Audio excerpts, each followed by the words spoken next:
Hi అండి, ఎలా ఉన్నారందరూ? Welcome to my YouTube channel Pradeep smart classes. ఈరోజు మనం ఈ వీడియోలో లక్ష్మీకాంత్ పాలిటీ బుక్లోని చాప్టర్ 7 సిటిజన్షిప్ గురించి వివరంగా తెలుసుకుందాం. తెలుగులో అధ్యాయం 7 పౌరసత్వం. సో ఈ చాప్టర్లో మనం అసలు ఏం నేర్చుకోబోతున్నాం? ముందుగా పౌరసత్వం అంటే ఏంటి, దాని ప్రాముఖ్యత ఏంటి అనేది చూస్తాం.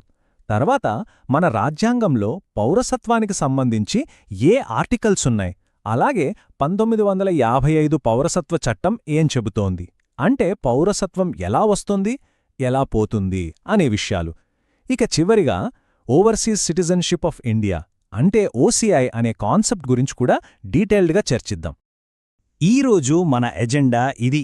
ఫస్ట్ పౌరసత్వం యొక్క అర్థం, ప్రాముఖ్యత, తరువాత రాజ్యాంగ నిబంధనలు, ఆ తర్వాత 1955 పౌరసత్వ చట్టం, అందులోనే పౌరసత్వం పొందడం, కోల్పోవడం ఎలాగో చూస్తాం.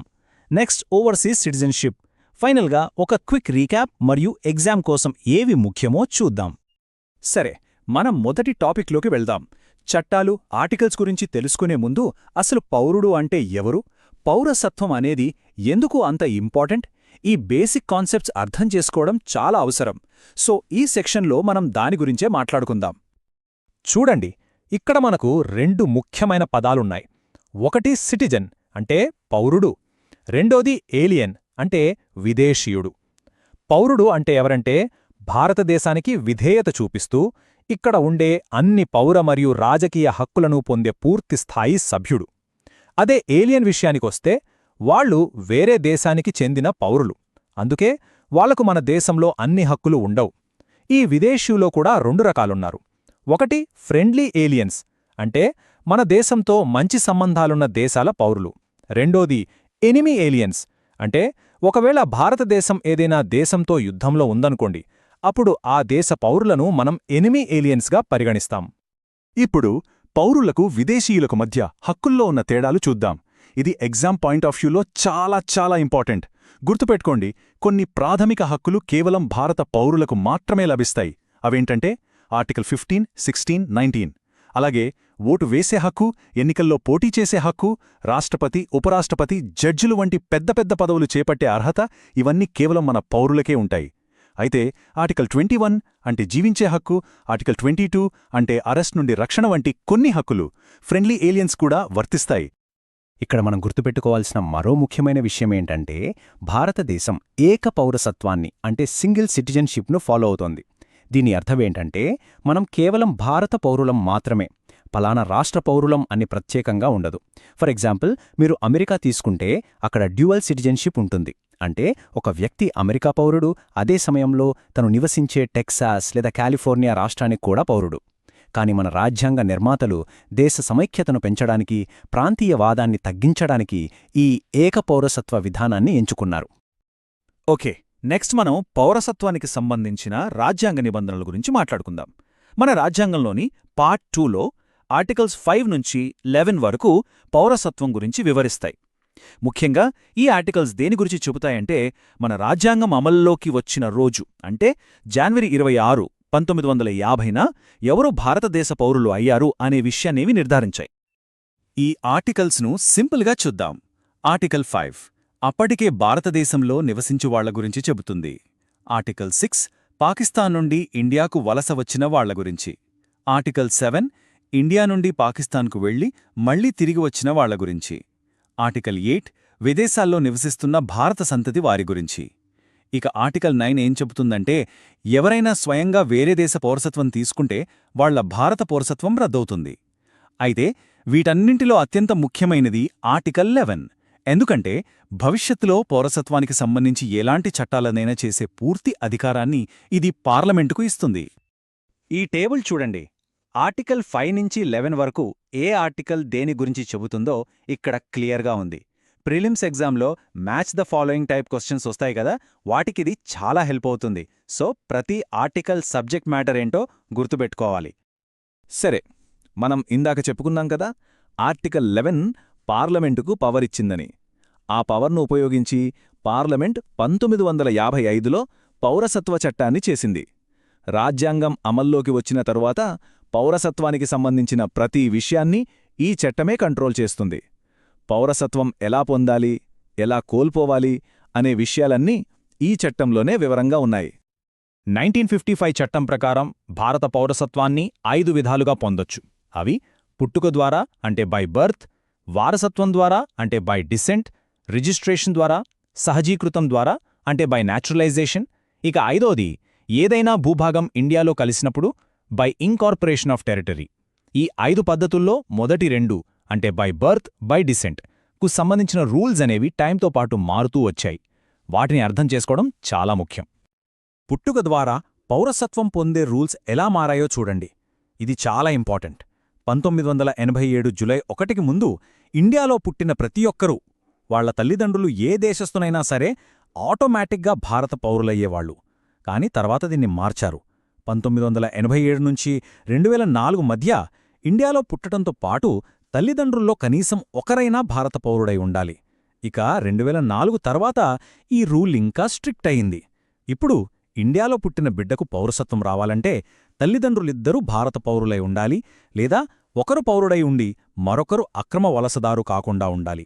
మెయిన్స్కి ఒక ఇంపార్టెంట్ పాయింట్ ఏంటంటే, ఈ మార్పులు మన దేశం జస్ సోలి అంటే నేల హక్కు నుండి జస్ సాంగ్వినిస్ అంటే రక్త సంబంధ హక్కు వైపు మొగ్గు చూపుతోందని సూచిస్తోంది.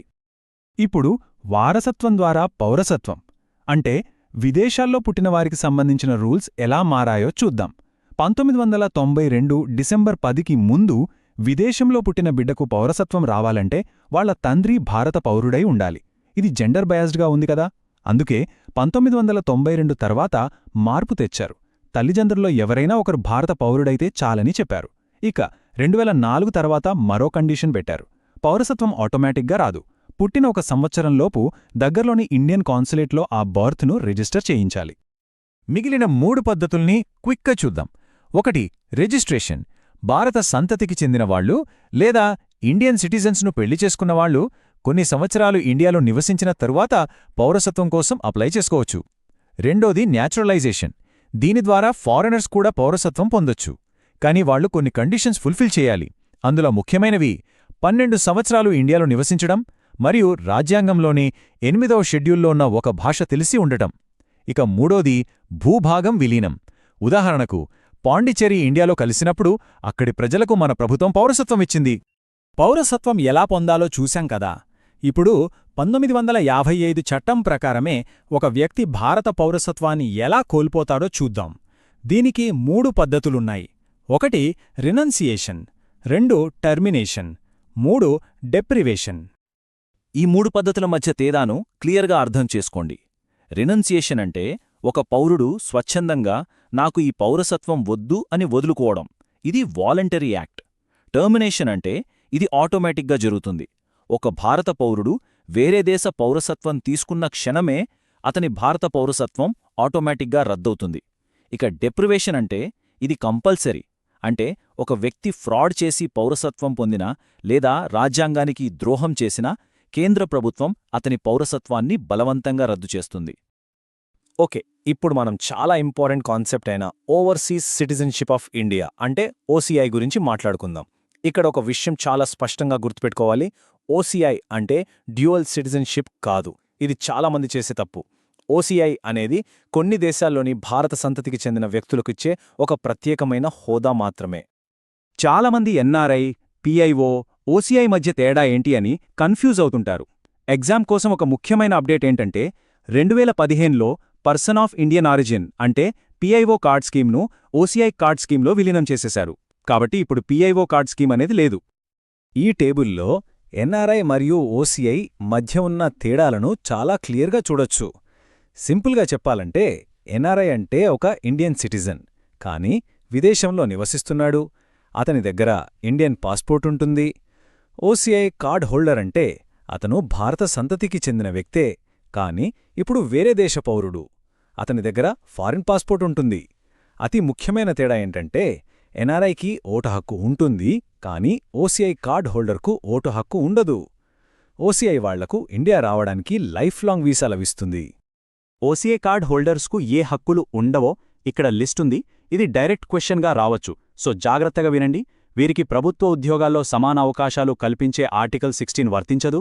రాష్ట్రపతి, ఉపరాష్ట్రపతి వంటి పదవులకు పోటీ చేయలేరు, సుప్రీంకోర్టు, హైకోర్టు జడ్జిలుగా నియమించబడలేరు, ఓటర్గా నమోదు చేసుకోలేరు, ఎంపీలుగా, ఎమ్మెల్యేలుగా కాలేరు, అలాగే ఇండియాలో వ్యవసాయ భూములు కొనలేరు. సరే, ఇప్పటిదాకా మనం ఈ చాప్టర్లో ఉన్న డీటెయిల్స్ అన్ని చూసాం కదా. ఇప్పుడొక క్విక్ రీక్యాప్ చేసుకుని ఎగ్జామ్ పాయింట్ ఆఫ్ వ్యూలో ఏవి చాలా ముఖ్యమో ఒకసారి చూద్దాం. ఒకసారి ఈ చాప్టర్ ముఖ్యాంశాలు చూద్దాం. ఫస్ట్, భారతదేశంలో ఉండేది ఏకపౌరసత్వం. సెకండ్, ఆర్టికల్స్ 5 నుంచి 11 రాజ్యాంగం మొదలైనప్పుడు ఎవరు పౌరులో చెప్పాయి. థర్డ్, 1955 చట్టం పౌరసత్వం పొందడానికి 5 మార్గాలు, కోల్పోవడానికి 3 మార్గాలు చెప్పింది. ఫైనల్గా ఓసీఐ అనేది డ్యూయల్ సిటిజన్షిప్ కాదు, అదొక స్పెషల్ స్టేటస్ మాత్రమే. చివరిగా మీ పరీక్షల కోసం అత్యంత కీలకమైన సలహా: ఈ ఏరియాస్ మీద మీరు తప్పకుండా ఫోకస్ చేయాలి. మీరు ఖచ్చితంగా రివైజ్ చేయాల్సిన టాపిక్స్ ఇవి: పుట్టుక, వారసత్వం ద్వారా పౌరసత్వం పొందే నియమాల్లో వచ్చిన మార్పులు, ఆ టైమ్లైన్ స్లైడ్స్ చాలా ఇంపార్టెంట్, న్యాచురలైజేషన్ కోసం ఉన్న కండీషన్స్, పార్లమెంటుకు అధికారం ఇచ్చే ఆర్టికల్ 11, ఒక పౌరుడికి, ఒక ఓసీఐ కార్డ్ హోల్డర్కు మధ్య హక్కుల్లో ఉన్న తేడాలు, అలాగే పౌరసత్వం కోల్పోయే ఆ 3 పద్ధతులు. అవసరమైతే ఈ సెక్షన్స్ను మళ్ళీ ఒకసారి చూడండి. పౌరసత్వ చట్టాలు ఎప్పుడూ వార్తల్లో ఉంటాయి కాబట్టి ఈ బేసిక్స్ అర్థం చేసుకోవడం చాలా ముఖ్యం. మీ ప్రిపరేషన్కు ఆల్ ది బెస్ట్. ఈ వీడియో మీకు ఉపయోగపడితే లైక్ చేయండి. ప్రదీప్ స్మార్ట్ క్లాసెస్ యూట్యూబ్ ఛానల్ను సబ్స్క్రైబ్ చేయండి. బెల్ ఐకాన్ నొక్కండి. ఈ వీడియోను మీ ఫ్రెండ్స్తో అండ్ ఫ్యామిలీ మెంబర్స్తో షేర్ చేయండి. ధన్యవాదాలు. Thank you.